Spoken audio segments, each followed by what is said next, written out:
Boa noite, queridos. Boa noite.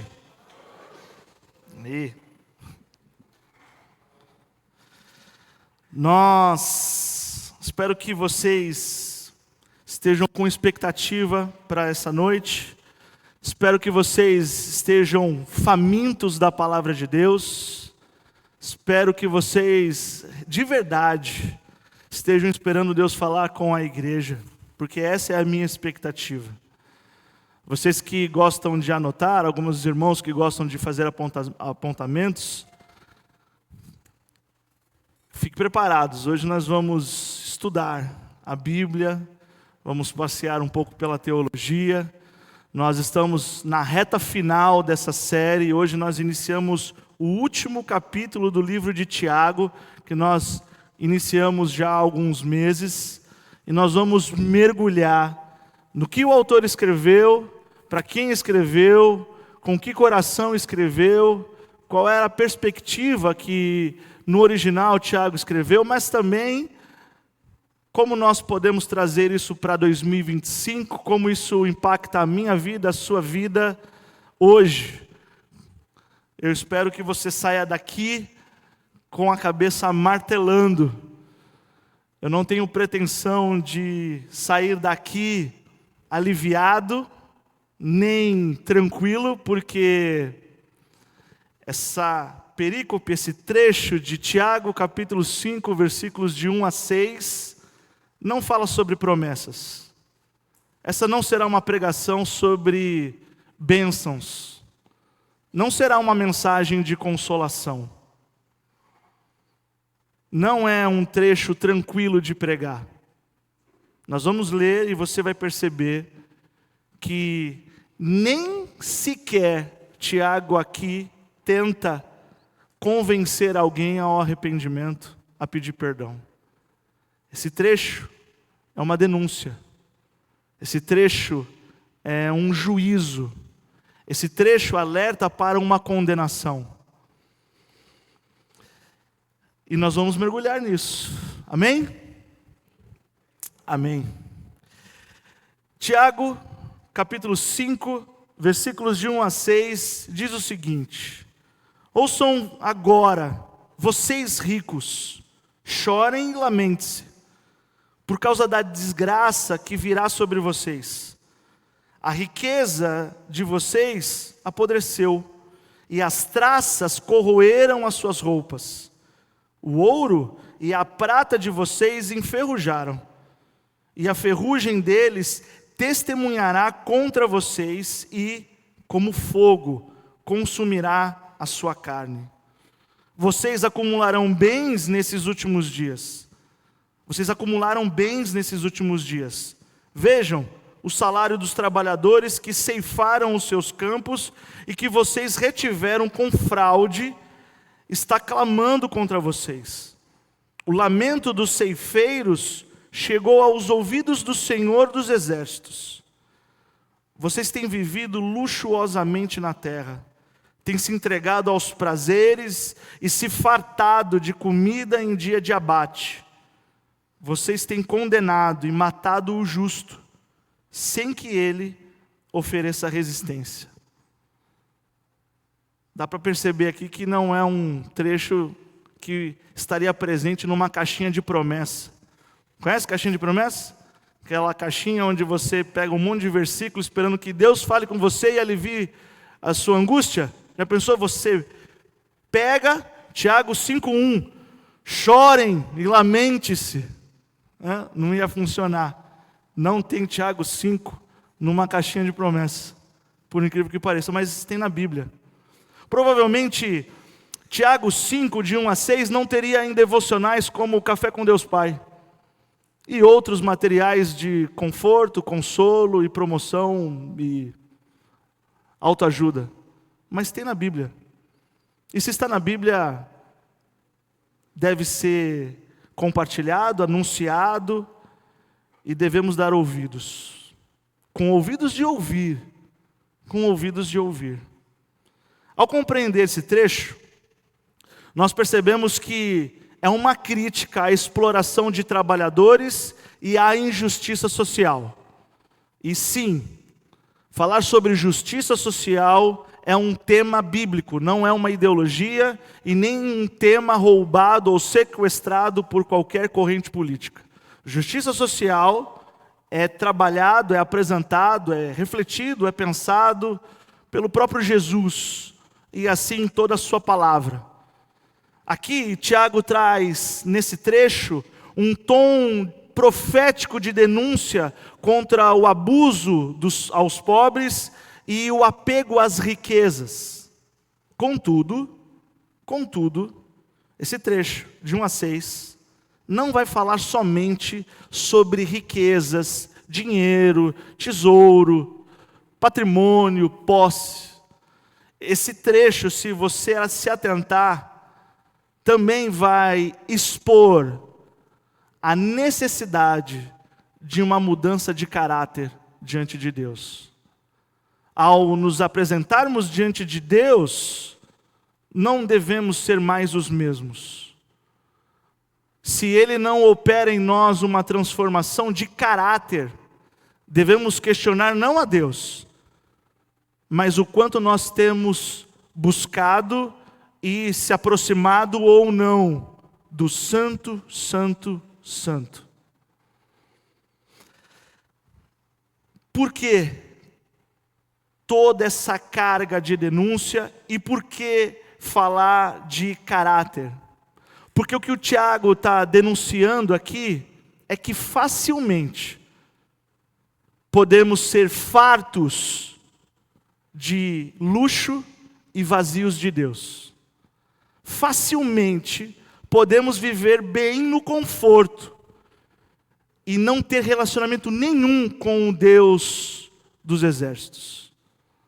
Não é um dependente do outro. Há pessoas que consideram um sinal de relacionamento com Deus o tamanho da sua riqueza e conforto, e isso não é evidência de intimidade com Deus. Mudança de caráter é. Mas analisar o texto, compreender toda a sua riqueza e profundidade, nós devemos, antes de tudo, antes de entrar no próprio tema, se perguntar, para quem Tiago está escrevendo? Para quem é Tiago 5, de 1 a 6? A teologia vai apontar, teólogos como Graham Osborne, ele diz que esse trecho de Tiago 5, de 1 a 6, é uma sequência direta de Tiago 4, de 13 a 17, que foi a mensagem pregada semana passada. Aí você deve pensar assim, lógico que é direto, é o capítulo 4, depois o capítulo 5, mas não é isso que ele quer dizer. Ele quer dizer, essa divisão de capítulos e versículos é algo mais recente, moderno, é da modernidade. Mas no original, não há divisão entre versículos e capítulos, é um texto corrido. E aqui se percebe seria um trecho corrido, direto. E por que Osborne fala isso? Repare como começa a última perícope do capítulo 4. Vá lá em Tiago 4, versículo 13. Só o começo. Ouçam agora vocês que dizem. Guardou? Agora vai em Tiago 5, 1. Ouçam agora vocês. Está vendo que o autor aqui, ele começa do mesmo jeito? É porque ele não teve criatividade? Não, é porque é a mesma denúncia, é o mesmo tom de crítica. Só que tem um porém nessa sequência de perícopes. O último trecho do capítulo 4 e o primeiro trecho do capítulo 5. O último trecho do capítulo 4, muitos teólogos vão apontar que Tiago está falando para pessoas bem-sucedidas que foram convertidas, cristãs. E como isso? Pelo versículo 17. Abra lá em Tiago 4, versículo 17, diz o seguinte: portanto, pensem nisto. Quem sabe o que deve fazer o bem, e não faz, comete pecado. Esse linguajar de cometer pecado é presente no meio de pessoas que foram convertidas. Esse saber o que se deve fazer e não faz, é aquele que já foi exposto e alcançado e atropelado pela palavra de Deus. Isso, então, é uma crítica aos comerciantes da época que já tinham se convertido. Mas no capítulo 5, é diferente. Essa denúncia e advertência é apontada, é direcionada, é dirigida às pessoas bem-sucedidas, ricas, que ignoram a Deus.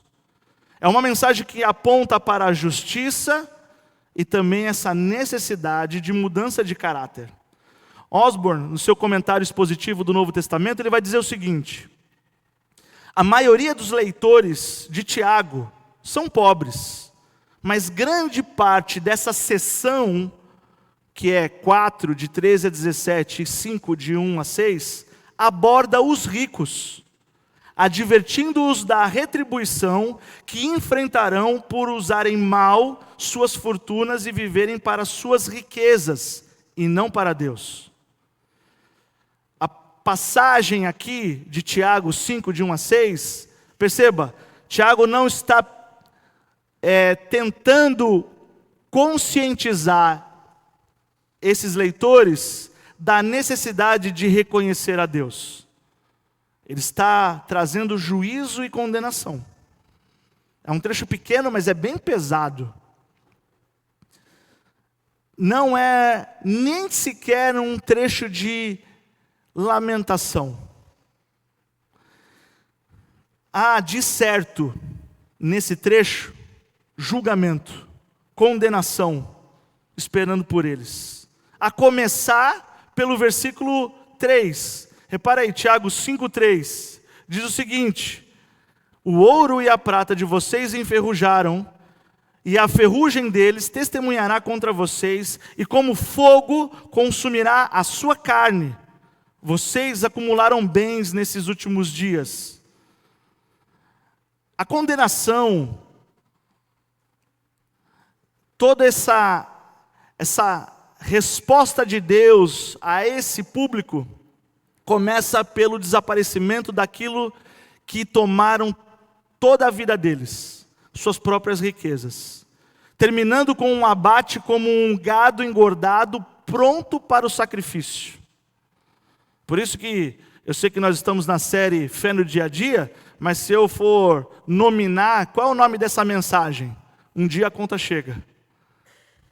Um dia a conta chega. E isso não é uma ameaça, isso é uma constatação. É o que Tiago está trazendo aqui. Eles provarão o final de sua riqueza, pois passarão a eternidade sem ela. Eles vão provar o final da sua riqueza, pois sua eternidade será uma perda sem fim. Pesado, né? Não sei porque caiu para mim na escala. Esse trecho é uma repreensão à arrogância mundana e ao egoísmo associado à riqueza. Condenação por usarem seus recursos de maneira vaidosa, para si mesmos. E eu ainda não estou chegando em 2025, tá? Eu estou falando dos leitores originais, do público original de Tiago, tá bom? Um estilo de vida egoísta, só de aparência. Ainda estou lá. E isso contrasta com outra parte do livro de Tiago. Tiago, capítulo 2, versículo 8, diz o seguinte: se vocês de fato obedecerem à lei real, encontrada nas Escrituras, que diz, ame o seu próximo como a si mesmo, estarão agindo corretamente.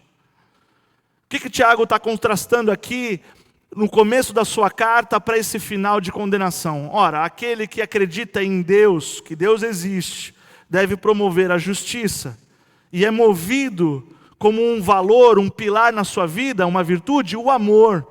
Então eu devo amar o meu próximo como a mim mesmo. E como eu não quero me explorar, me abusar, me enganar, eu não vou fazer isso com o meu próximo. Então o conceito de justiça social, bíblica, é movida por esse valor, a graça, o amor de Deus. Não tem nada a ver com militância. Amém? A moral da história desse trecho de Tiago 5, de 1 a 6, é clara. Quando o amor a Deus e o amor ao próximo são abandonados pelo amor e o apego ao dinheiro, o que surge é todo tipo de males do nosso coração. Prova, justifique sua resposta. Justifico. Abra em 1 Timóteo, capítulo 6, versículos 10 e 11. Paulo, falando para o jovem Timóteo, ele diz o seguinte: pois o amor ao dinheiro é a raiz de todos os males. Algumas pessoas, por cobiçarem o dinheiro, desviaram-se da fé e se atormentaram a si mesmas com muito sofrimento. Você, porém, homem de Deus, fuja de tudo isso e busque a justiça, a piedade, a fé, o amor, a perseverança e a mansidão. Eu juro para vocês que eu ainda não estou falando de 2025, eu estou falando do público original. E por que isso? Por que tudo isso? Por que Tiago aqui está com a pena pesada? Porque o próprio autor Tiago já havia relembrado as Escrituras no capítulo 4. Capítulo 4, versículo 6, Tiago deixa bem claro uma advertência que nós não devemos esquecer, mesmo nós dentro da igreja. Ele diz o seguinte: Deus se opõe aos orgulhosos. Pessoas que querem tirar braço de ferro com Deus, vai perder. Pessoas que acham que não precisam de Deus, não dependem de Deus, vai perder. Há quem pense ter o controle sobre todas as coisas. Há quem busque ter o controle sobre todas as coisas. Há quem acredite que tem o controle sobre todas as coisas. Eles se iludem e se enebriam com uma independência de Deus sem consequência. As pessoas vivem sem Deus, achando que isso não trará consequência. Repito, porque isso serve tanto para os de fora, como para os de dentro. Há pessoas que vivem vários dias da semana, sem buscar a Deus, sem buscar o que Deus diz, sem buscar falar com Deus, ter um tempo com Deus, não conhece nada e nem faz nada para mudar essa situação, e acha que isso não vai trazer consequência nenhuma. É indolor. Você tem uma fé medíocre, superficial e rasa, é indolor, não vai trazer consequência nenhuma. Cuidado, Deus se opõe a esse orgulho e pretensão de que você pode tratar de qualquer jeito aquele que é o único e verdadeiro Salvador. Nessa denúncia aos poderosos, aos ricos, você pode estar pensando assim: mas eu não posso necessariamente me achar alvo dessa mensagem. De acordo com a minha conta bancária, eu não me enquadro na categoria que Tiago está estabelecendo aqui de ricos e poderosos. Quem dera eu ter esse problema, mas eu não cheguei ainda aí. Então, mas irmãos, já criando uma ponte para hoje. Hoje, o capital não é só financeiro. A exploração para você conseguir benefícios, prazeres, promoções, holofotes, não se baseia apenas ou não se limita, não se restringe apenas ao capital financeiro. Existe o capital político. Você já ouviu a frase: você sabe com quem você está falando? Você sabe quem eu sou? Pessoa que tem um título e dá, já viu a expressão dar carteirada? Fui lá, a pessoa deu carteirada para entrar em tal lugar. É um capital político. Há o capital social, os influencers. Pessoas que com um celular de dentro do seu quarto têm voz dentro da vida de muita gente que nunca viu. E necessariamente não é uma riqueza financeira, mas é um capital social. Pessoas que por meio das novas tecnologias conseguem viabilizar esse viver nababescamente às custas dos outros. Às custas de enganar outros. Há o capital religioso, sabia? Pastores que mal conhecem a palavra de Deus, que mal conhecem o Deus da palavra. Pastores despreparados, líderes religiosos despreparados, que se apegam e se deixam correr com qualquer modinha, ao invés de pregar a palavra de Deus, ao invés de pregar uma palavra indigesta, como Tiago 5, de 1 a 6, preferem prometer todos os domingos casa, comida e roupa lavada. Tiago 5, de 1 a 6, tem um problema grave com a teologia da prosperidade. Não casa. É indigesto. É uma palavra agridoce. Por que agridoce? Porque ainda assim dá para nós extrairmos riquezas, virtudes e valores de trechos e textos como esse. Difícil de mastigar. Mas, se está na palavra de Deus, não deve ser editado, dispensado. A Bíblia não deve ser atualizada. Ela é santa, inspirada por Deus, inerrante, lâmpada para os nossos pés e luz para os nossos caminhos. Isso deve despertar para o povo de Deus duas coisas. Duas coisas deve despertar na nossa igreja esse trecho que Tiago está trazendo juízo e condenação aos poderosos que exploram trabalhadores e vão cair na desgraça, vão perder a sua riqueza e estão se engordando apenas para o abate, para o dia final. Quais são essas duas coisas? Devemos aprender, assim como o autor, Tiago, a protestar contra toda e qualquer injustiça. Devemos denunciar toda e qualquer injustiça, em qualquer área, setor ou ambiente. 2, devemos promover a justiça de Deus. Buscai o reino de Deus em primeiro lugar e a sua justiça. Aquele que busca a justiça de Deus e é alcançado pela graça de Deus, promove a justiça de Deus. Então, falar sobre justiça não é levantar nenhuma bandeira, a não ser que seja a própria palavra de Deus. Alegar que tem fé em Deus não vai ter sentido se você não demonstra por meio do seu testemunho.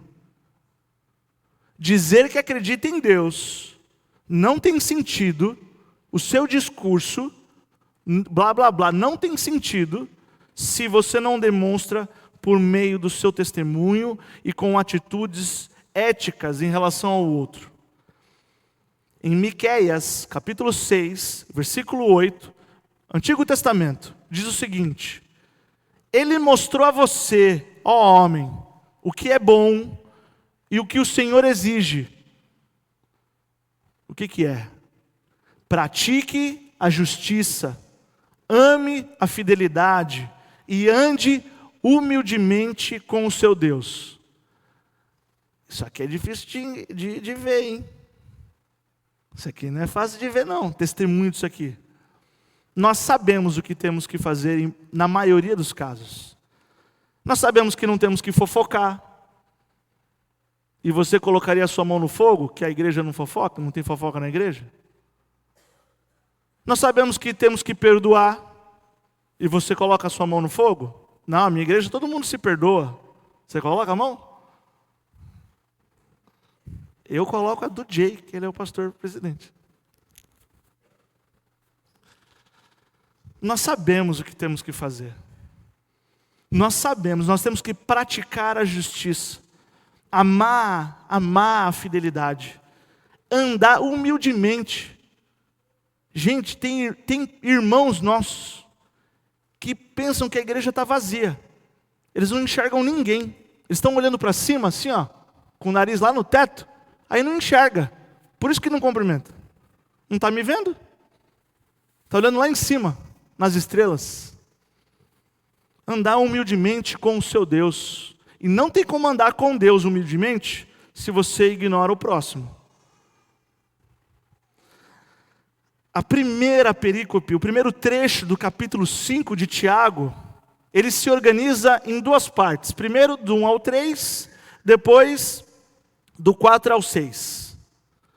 Do 1 ao 3, você pode voltar lá em Tiago 5, que é o texto base. Ele aponta o quê? Um lifestyle perecível.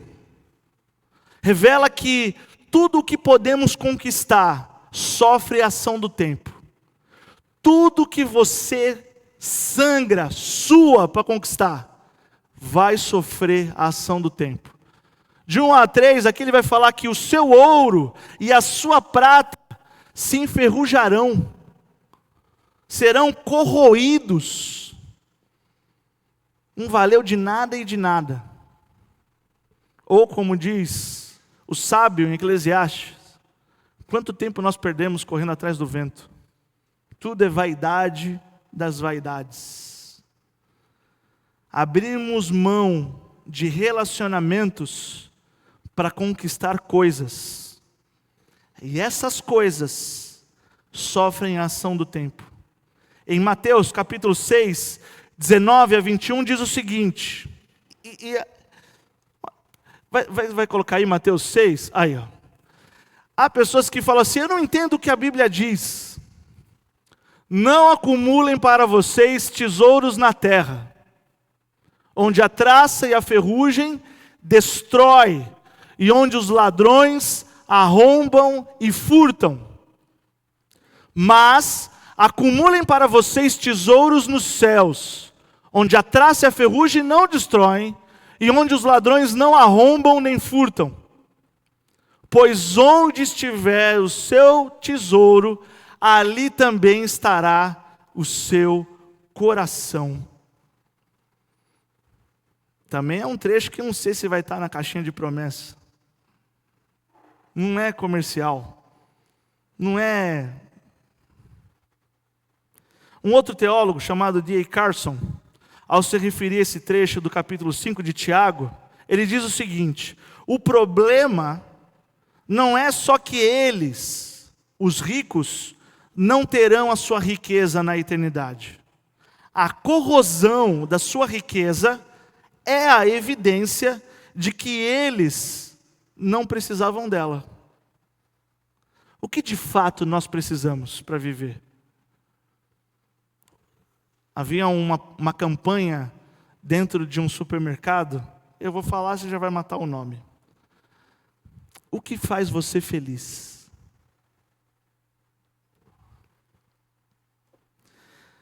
Essa condenação a esse tipo de riqueza, às custas da exploração dos trabalhadores, do pobre, só remete a essa temporalidade.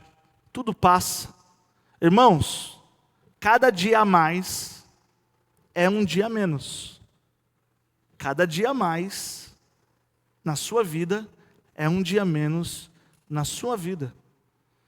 E se for falar sobre investimentos de alto risco, o que você pensa sobre a sua eternidade? O que você tem feito para isso? Não para isso, mas aonde você pensa passar a sua eternidade? Com quem você pensa passar a sua eternidade?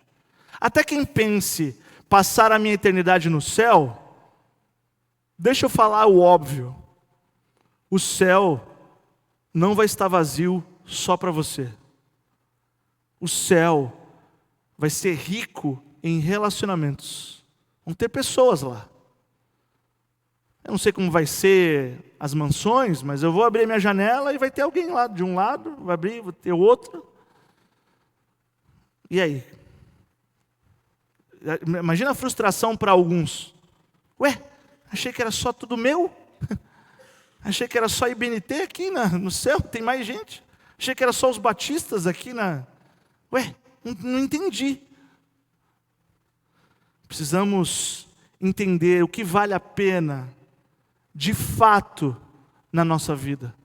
Devemos entender e andar humildemente. Devemos amar a fidelidade. Devemos praticar a justiça. Não a justiça própria, a justiça de Deus. Mas aí tem uma segunda parte nessa perícope. Dos versículos 4 a 6, Tiago se concentra na denúncia. E que denúncia? Entendam, irmãos, o conforto que exige o sofrimento do próximo é condenação. O conforto que exige o sofrimento do próximo é condenação aos olhos de Deus. E isso não está só no livro de Tiago. Isso fazia parte até da cultura judaica da época. O Antigo Testamento e alguns escritos judaicos frequentemente já condenavam ricos que exploravam indiretamente, exploravam os pobres, e eles consideravam que a exploração do fragilizado era indiretamente matar aquela pessoa. Assassinar aquela pessoa, porque você está roubando o ganha-pão, o meio de sustento, a qualidade de vida dela. Abre parênteses. Na época do autor, tanto de Tiago, como na época do período bíblico, era uma sociedade que se via coletivamente. O povo de Deus, os judeus, os israelitas, como os outros povos, os filisteus, eles tinham um olhar coletivo. Hoje, nós temos um olhar individualista. Eu. Quem tem que se dar bem? Eu. E aí, eu estando bem, como sou magnânimo, posso me dar ao luxo de olhar para quem precisa. Não é isso a verdade bíblica. Deus não muda. O que Ele ensina para nós não mudou, porque hoje são outros tempos. Até porque esses tempos que nós estamos vivendo também vai passar. É a palavra de Deus que permanece. Mas isso fazia tão parte da cultura da época, que até em outros livros, além da Bíblia, também traziam esses princípios culturais. Há um livro chamado Eclesiástico. É um livro deuterocanônico, também conhecido como Sirácida, que no seu capítulo 34, versículos 26 e 27, diz o seguinte, não é a Bíblia, isso era um livro deles, tá? Quem rouba o pão do trabalhador é como quem mata o seu irmão. Quem retém o salário do trabalhador derrama sangue. Nós trazemos consequências não só para a nossa casa, mas para quem está à nossa volta. Ah, mas e o que Deus espera? O que o nosso Deus, que nós cantamos, para quem oramos, para quem viemos ouvir sua voz? O que Deus espera? Também no Antigo Testamento. Abram lá, Deuteronômio, capítulo 24, versículos 14 e 15, diz o seguinte: não se aproveitem do pobre e necessitado, seja ele um irmão israelita ou um estrangeiro que viva numa das suas cidades. Paguem-lhe o seu salário diariamente, antes do pôr do sol, pois ele é necessitado e depende disso. Senão, ele poderá clamar ao Senhor contra você e você será culpado de pecado. Sabe o que eu acho mais interessante? Tem um tempero aqui nesse versículo. Olha só, o começo como é construído esse versículo. Reparem, irmãos. Não se aproveitem do pobre e necessitado, seja ele um irmão israelita ou um estrangeiro. O que quer dizer aqui? Ou alguém que não é do povo de Deus. Que não é. Na nossa Na nossa época, nos nossos dias, a gente poderia falar, ele não é crente, ele não é evangélico. Aí vai para o final do versículo. Senão, ele poderá clamar ao Senhor contra você e você será culpado. Olha só, o cara que não é crente pode falar com o meu Deus e ele ter a razão e eu estar em pecado. E o Deus é meu. Entende? Como nós devemos viver de acordo com a palavra de Deus. Então não basta acreditar em Deus e não segui-lo. Não basta saber que Deus existe e não seguir os seus passos. Ah, eu creio que Deus existe. Parabéns. Obrigado pelo mínimo. Mas o desenrolar disso, o desdobramento disso é, o que ele diz? Como as palavras desse Deus impacta e transforma a minha vida, até na maneira como eu ganho dinheiro.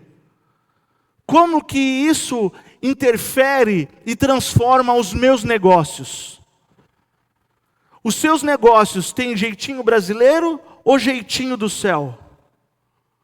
Como que se dá isso? Ser rico, irmãos, não é pecado, até porque Deus é rico. Ser rico não é pecado. O perigo está em enriquecer do jeito errado. É a maneira, a forma, o meio, o processo, como eu me enriqueci. Será que Deus é honrado com isso? Ou foi de alguma forma injusta?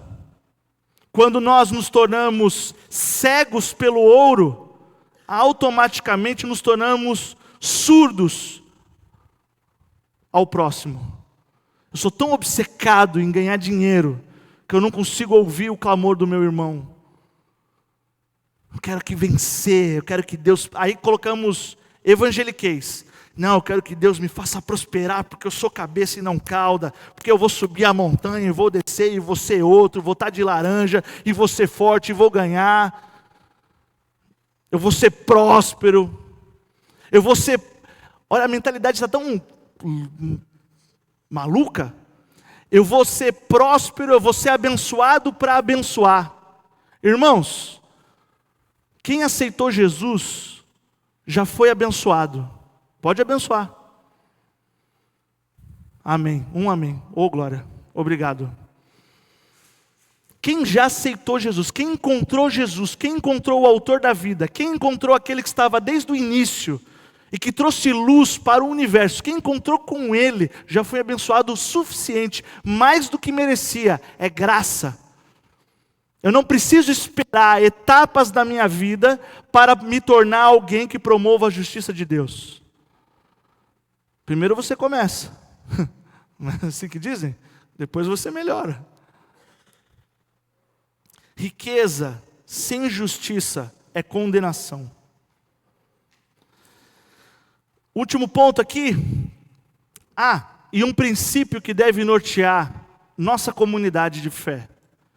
Eu creio piamente cada vez mais que a nossa igreja ela tem como missão formar discípulos que vivam o Evangelho.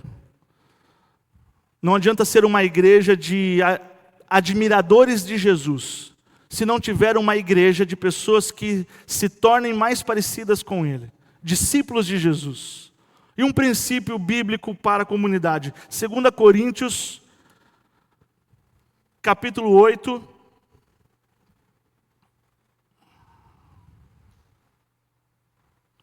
de 13 a 15.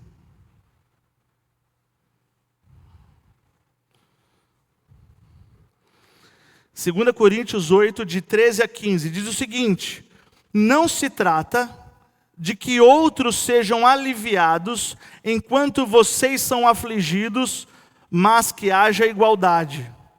No presente momento, a fartura de vocês suprirá a necessidade deles, para que, por sua vez, a fartura deles supra a necessidade de vocês. Então haverá igualdade, como está escrito: quem havia recolhido muito, não teve demais, e ao que havia recolhido pouco, nada faltou. Isso é uma menção à passagem de Êxodo, tá, irmãos? Aqui está fazendo uma ligação, uma ponte com o Velho Testamento, com o livro de Êxodo. E por que quem recolheu muito não sobrou? Porque ele ouviu o clamor do seu irmão, que tinha recolhido pouco. E por que quem recolheu pouco não faltou? Porque foi abraçado, acolhido pelo seu irmão que recolheu muito. Entende? Um último ponto é que esse trecho de Tiago 5, de 1 a 6, ele serve de alerta, de uma advertência aos cristãos. Qual cristão? Só os ricos? Não, todos. Esse trecho, nós falamos aqui sobre exploração ao trabalhador, ao mais fragilizado, ao vulnerável, falamos sobre justiça social, Tiago está tratando disso aqui, mas esse último ponto aqui serve também de alerta a todos os cristãos, como já apontado pelo apóstolo Paulo em 1 Timóteo capítulo 6, versículo 9, que diz o seguinte: os que querem ficar ricos, não é os que já são. Já pensou? Eu não vou pedir para ninguém levantar a mão, tá? Mas já pensou? Quem quer ficar rico aqui? Os que querem ficar, se você quer, então você já entrou no guarda-chuva, tá? Os que querem ficar ricos caem em tentação, em armadilhas e em muitos desejos descontrolados e nocivos que levam os homens a mergulharem na ruína e na destruição. Porque tudo não tem a ver com a plata, tem a ver com o coração. Lembra que o amor ao dinheiro é a razão de todos os males, começa aqui, no coração.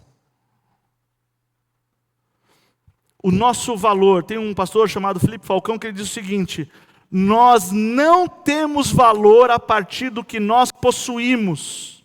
Nosso valor está em Cristo. Nós não temos valor a partir do que nós possuímos. O nosso valor está em Cristo Jesus. Nele nós vivemos, nele nós nos movemos. É nele. Não a partir do que eu tenho. Eu não vou medir o valor de alguém pelo seu saldo bancário. E infelizmente isso acontece em muitos lugares. Que Deus nos livre disso.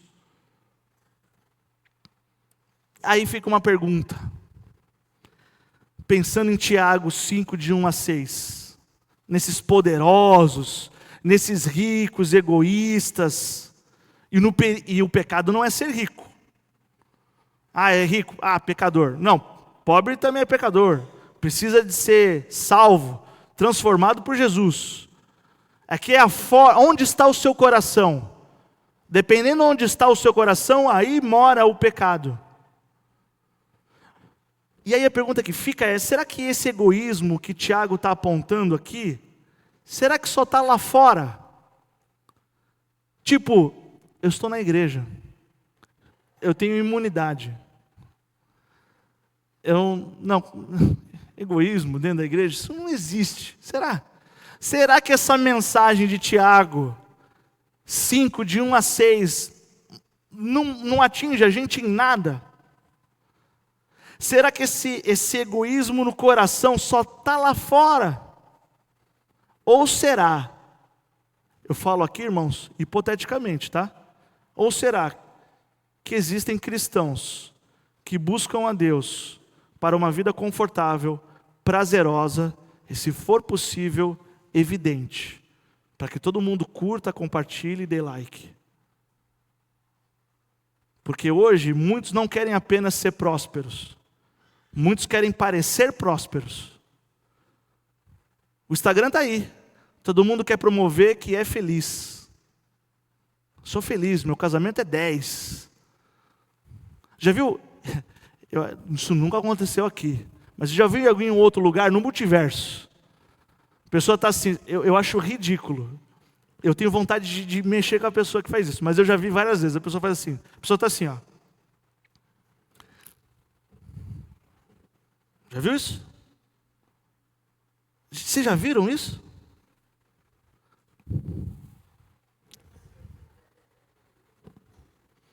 Quando ela baixa, levou todo o humor dela. Eu não sei qual é a relação magnética, mas levou o humor, levou a alegria. Só ficou a falsidade. Só ficou a mentira, e o pai da mentira é o diabo.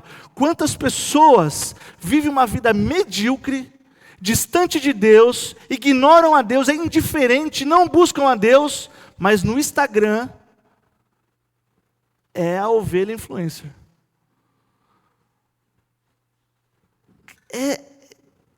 Eu não sirvo para ser Deus.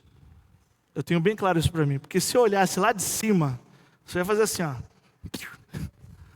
Só um choquinho, sabe? Um choquinho do bem. Porque a gente quer enganar quem? Na verdade, a gente não quer se enganar. A gente não quer enganar. A verdade, a intenção dessas pessoas, defendendo essas pessoas, elas não querem enganar. Elas querem se promover. Vaidade. Elas querem capital social. Elas querem ser notadas. Elas querem ser percebidas, nem que isso custe enganar a outros. E isso é uma forma de exploração. E isso não é justo, porque é baseado na mentira.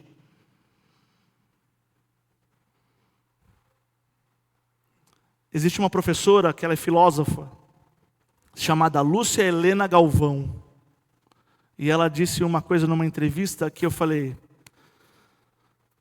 Misericórdia. Ela falou assim: muitos querem tratar Deus como patrocinador dessa nossa ego trip. Uma viagem no ego. Que arrogância. Que pretensão de poder. Que orgulho. Que nojento. Que vazio. Que perdido. Será que nós queremos Deus de verdade?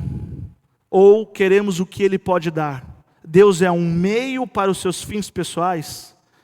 Tiago capítulo 2, versículo 5 diz o seguinte: ouçam, meus amados irmãos, não escolheu Deus os que são pobres aos olhos do mundo para serem ricos em fé e herdarem o reino que Ele prometeu aos que o amam? É uma pergunta.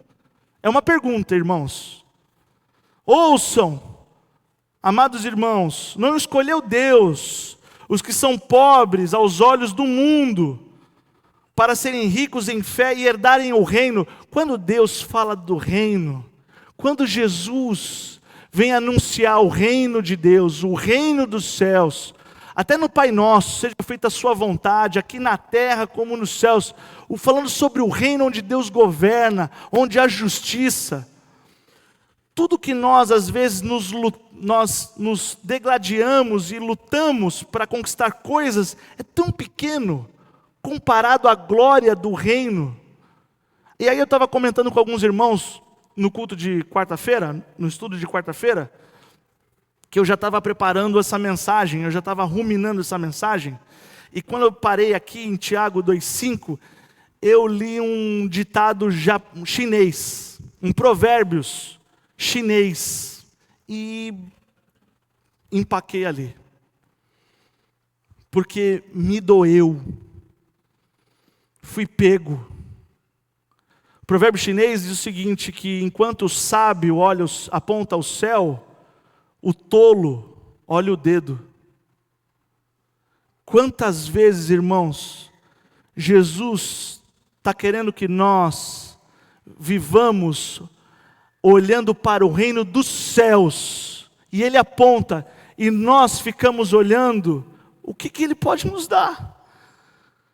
Eu quero buscar a Deus para conseguir o meu emprego, eu quero buscar a Deus para conseguir um relacionamento, eu quero buscar a Deus para conseguir um carro, eu quero buscar a Deus para conseguir coisas, e Deus está apontando o reino dos céus, e a gente fica que nem tolo, bobo, olhando o dedo. Parei de estudar e pedi perdão. lamentando todas as vezes que eu esqueço que Deus é o meu sustento. Por às vezes vir e cantar de modo indiferente, eu lamento. Porque nós devemos buscar a Deus e nada mais. Toda vez que você for seguir a Jesus, Ele vai apontar o reino. Não olhe o dedo, irmãos. Olhe para onde Jesus está apontando. É isso que vale a pena.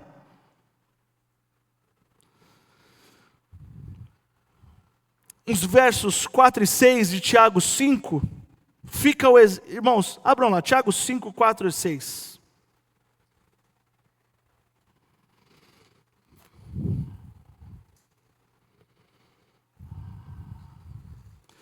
Tiago 5, de 4 a 6 diz o seguinte: vejam o salário dos trabalhadores que ceifaram os seus campos e que vocês retiveram com fraude, está clamando contra vocês. O lamento dos ceifeiros chegou aos ouvidos do Senhor dos Exércitos. Vocês têm vivido luxuosamente na terra, têm se entregado aos prazeres e se fartado de comida em dia de abate. Vocês têm condenado e matado o justo sem que ele ofereça resistência. Depois, os irmãos que estão anotando, anotem aí Salmo 73, eu não vou ler agora, mas depois vocês anotem, porque encaixa como luva em mão. Porque traz a perspectiva do injustiçado, traz a perspectiva da pessoa que foi abusada, foi passada para trás, e ela sente inveja, ela pergunta a Deus por que ele está prosperando, miserável, e eu estou aqui. Ele começa o salmista a questionar, mas aí no final do Salmo 73, todo aquele questionamento, ele fala assim: isso pesava a minha alma até eu entrar na sua presença, até eu chegar diante do Senhor. É diante do Senhor que a nossa alma se aquieta, não é a cor do seu saldo, irmão. Seu coração, você vai dormir em paz diante do Senhor.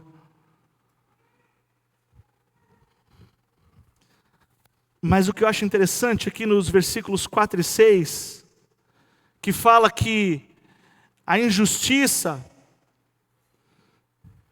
o lamento dos ceifeiros, final do versículo 4, o lamento dos ceifeiros chegou aos ouvidos do Senhor. Sabe o que me chamou a atenção? O exemplo que eu posso carregar, que você pode levar para casa. Que exemplo? De ao invés de alimentar olhos que invejam, fortaleça joelhos que se dobram. E ore ao Senhor dos Exércitos, Ele te ouve. Ao invés de eu querer também ter um lifestyle mentiroso, perecível, que dura e não é para sempre, que eu possa dobrar os meus joelhos e buscar o Senhor de todo o meu coração, com toda a minha alma, e rasgar a minha vida diante dEle. E eu sei que Ele é o meu consolador e o meu sustentador.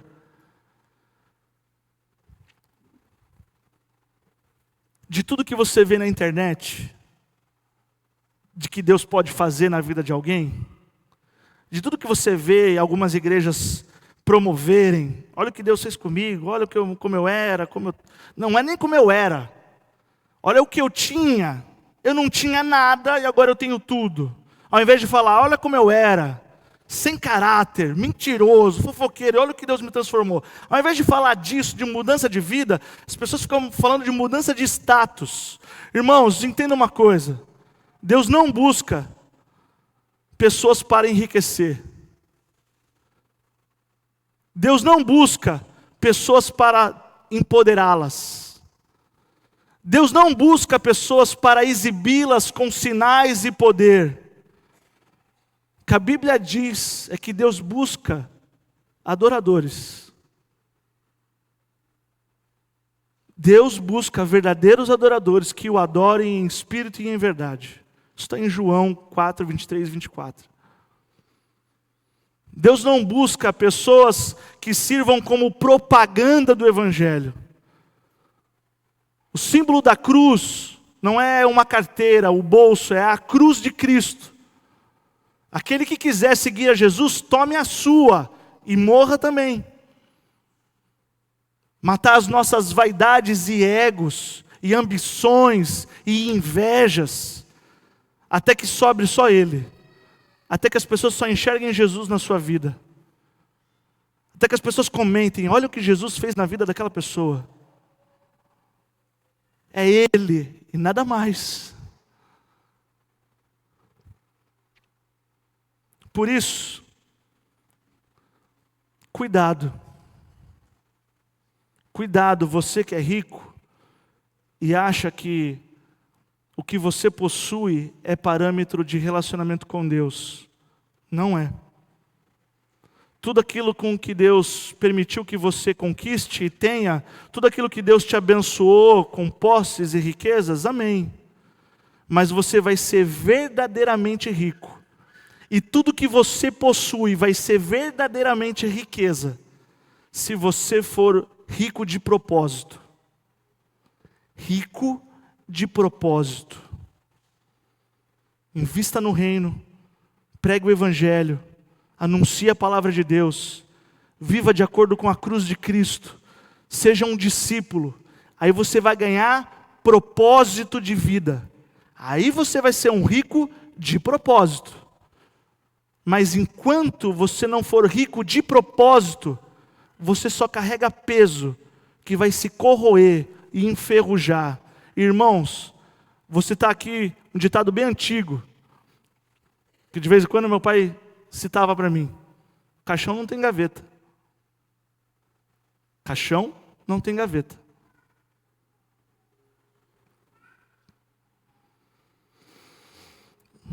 Você que acumula tesouros, aonde você está investindo sua eternidade? Mas tem uma outra advertência. Cuidado. Você que não se considera rico. Cuidado que você, de bate-pronto você fala: não é comigo essa palavra. Perceba que nada te falta. Perceba que até aqui Deus tem te ajudado, você e a sua casa. Perceba que nada te faltou até hoje.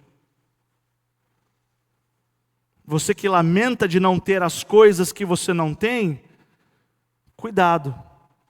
Não se perca nesse desejar tanto a prosperidade e não perceba a companhia do Deus que caminha com você até no vale da sombra da morte. Cuidado. Há um compositor chamado Guilherme de Sá. E em uma das suas músicas ele disse o seguinte: a sua fortuna não está nas coisas que você possui, mas no que jamais você venderia. Não olhe o que você acha que te falta. Quando acabar o culto e você for buscar os seus filhos, agradeça a Deus pelas riquezas e tesouros, a herança do Senhor, e que você jamais venderia. Perceba o quanto você já é abençoado.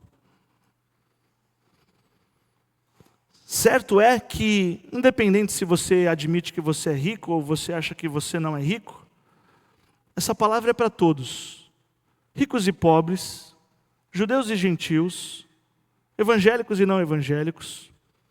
No fim, todos se ajoelharão e confessarão que Jesus Cristo é o Senhor. Quer queira, quer não, independente do que você tem ou o que você não tem. E enquanto a equipe de louvor vem, eu quero compartilhar com vocês a última lição de Tiago. E quando eu estava estudando, eu falei assim: uau! Como é bom estudar a palavra de Deus. A última lição de Tiago é o próprio Tiago. A tradição, de acordo com a tradição da igreja, o autor, Tiago, ele tinha um apelido. A gente está estudando o livro de Tiago, mas vocês sabiam que ele tinha um apelido? O apelido dele era Joelho de Camelo. Joelho de camelo. Sabe por quê? Porque ele tinha calos nos 2 joelhos, de tanto orar, constantemente orar, buscando a Deus. Ele orava tanto na sua vida, que criou calos nos seus joelhos, e por isso ele ganhou esse apelido, joelho de camelo, por ser alguém que orava constantemente. Que você possa se inspirar e derramar o seu coração. Nós vamos abrir o altar, e que deixa Deus falar com você, e se permita também você vir falar com Deus. Se for preciso, lamente, mas ore ao Senhor. Lamente se você há tempos percebe que vive de modo indiferente, se você canta sem coração, se você há tempos tem vivido só para você mesmo e suas vontades. Lamente-se por não enxergar que Ele é o seu sustento. E que nós, todos nós, que essa igreja, busque a Deus e nada mais. Em nome de Jesus. Amém.